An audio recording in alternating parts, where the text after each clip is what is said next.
The liner. I was lucky. Because it came natural playing 16-inch softball for money, with honeys on the sidelines cheering for their men. My honey was dressed to kill, while Roy Orbison and the Temptations echoed in the prairie backdrop. You'd drift and gaze, then try to concentrate as the beat of clouds eased past that serious diamond. Sometimes you'd feel suspended in a reoccurring dream. It was like being part of a huge choir, an opera held around a sphere. On the dark days when the rain would come, I'd turn into a silent special chapel, praying the light would return. And if it did, I'd take the field. The thing about playing the field is that it was deceptive. The pop-up appeared to be an easy out, but it truly was a problem to catch. Spinning backwards with furious lies or floating high like a genteel balloon, the pop-up gave you too much time to think. How far the ball went up made a mental path for the number of thoughts you'd have on its way down. With the pop-up, you could live lifetimes before the ball reached your hands. The liner was a different story. The liner didn't give you time. It'd scream at you and force you to react. The liner was instinct in your face, an impressive collision with pure contact that became a friend of mine. "Hey, Jake, hit one for Cochise," Jerry, our all-star first baseman, would say to me. It was my historical period, when I dedicated all my home runs to Native Americans. Lining them over left fielders' heads enriched me with old North American stability. On defense, playing second base gave me a territory, but pitching gave me control, and I liked control. As a pitcher, you could jump, gyrate, and spin off the mound. Sometimes I'd call out the batter's name, sing some song lyrics, make hocus pocus, anything to throw them off. One Sunday afternoon, in pursuit of city championship, I was pitching against our arch rivals, St. Pascal's. They had their chub man on the mound, a rotund bag of pretentious Catholic dynamite who could kill a ball to all fields.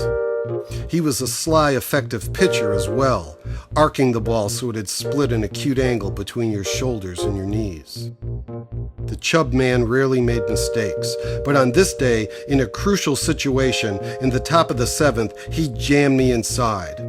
I liked the ball tight and turned on it just right, slashing it like a 2-iron into the street.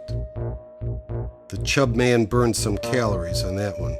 He was beet red and powder blue all at once. I was the lead run, and I crossed the plate, thinking of Geronimo. Now it was their raps, and the chub man was the tying run on second. For defensive reasons, our manager switched me from pitcher to catcher. It was the era of no mitts, when hands were everything. 2 outs, and 2 pitches later, there's a bullet through the hole to left, and the chub man is steaming around third, anxious to blast me and send me into Jesus time. It was a rags to riches situation, but the throw was a liner and didn't give me time to think. A breath before contact, I caught the peg and blocked the plate. Wham! We collided, and my head bashed into the steel post at the backstop. In a mirage of angelic chalk and dust, I bounced up with the ball safely cradled on my chest. The chub man let out with a primal. Our honeys let out with glee. The game was over, and St. Pascal sneered disdainfully. On a blanket, after the action, I sat with no love at all and talked about the plays. "You played good today," she said. "I did it all for you. That's what you're supposed to do." And she'd crawl on top of me like some Midwest desert air. "Did you ever think you'd wind up here?" she'd ask.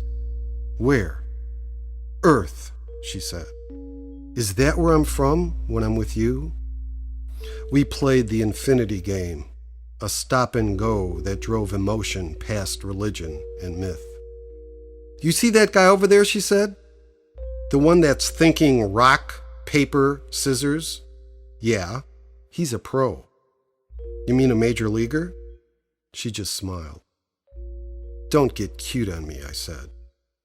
Why get cute when I'm beautiful? I stroked her ear with the palm of my hand.